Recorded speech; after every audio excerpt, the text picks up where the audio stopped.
Well, for more now, I'm joined by Julie Millsap. She's with the Campaign for Uyghurs, a group promoting and advocating human rights and democratic freedoms for Uyghurs. Julie, it's good to have you on the program. Before we discuss today's sanctions, I'd like to talk about your story. You used to live in China, and I understand you witnessed what is being done to the Uyghur minority there. What did you see? Really, what I observed was just an overall deterioration in human rights situation in general, particularly under Xi Jinping. I was not living in the Uyghur region. I was actually in the Inner Mongolia Autonomous Region, and even there, we began to witness the discrimination that Uyghurs were facing across the country.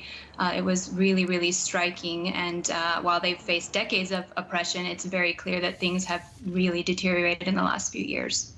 Today's sanctions, they are the first international response to the situation for Uyghurs in China. Their situation, our knowledge of their situation, that is nothing new. So do you know what triggered this coordinated response from the U.S., the U.K., Canada, and the European Union?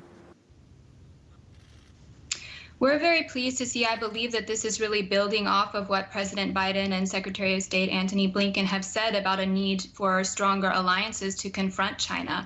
We really see this as a really positive sign that they are committed to that approach, and we believe this will be effective.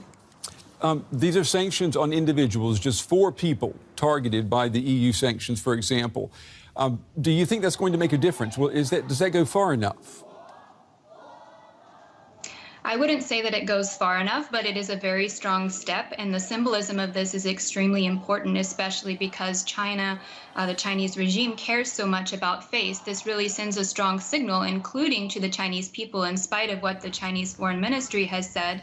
This does make it clear that this is not a U.S. versus China issue, as the CCP has tried to paint it as, but is in fact of such an egregious nature that even Europe is getting involved and everyone is coming together on it. It's extremely important step. On your group's website, the question is posed, why are we not talking about the Uyghur genocide? There has been coverage in the media, and yet it hasn't captured the public's attention. Why do you think that is? Several reasons. One being it's very slow to obtain information because of how information is heavily censored in China. A lot of the things that we're analyzing now are actually from several years ago. And the media has been sadly quite slow to report on some aspects of it. For example, the fact that people are dying in detention, while the international communities kind of had this scholarly approach to debating whether or not it's genocide. In fact, early on, there have been indications of how the Genocide Convention was being breached. So part of it is that, the lack of access to information. Then, of course, another aspect of it is just the willful silence of many governments because of their economic ties to China. And Julie, let me ask you before we have to let you go, what are you lobbying governments to do next? Several things. One of the big things I think that all governments should be looking at is participation in the 2022 Olympics. While that may not seem like the most high priority issue, it in fact is extremely important to Beijing and sending a message regarding what we are willing or not willing to accept. So we all are encouraging all governments to consider at very least implementing a diplomatic boycott. As we've seen even today with these sanctions, you can no longer deny the gravity of what is happening in China and what the regime is committing. And so it's very important that we make it clear and continue to send those clear messages that we will not be involved in anything that China is pushing forth while it's connected to active genocide.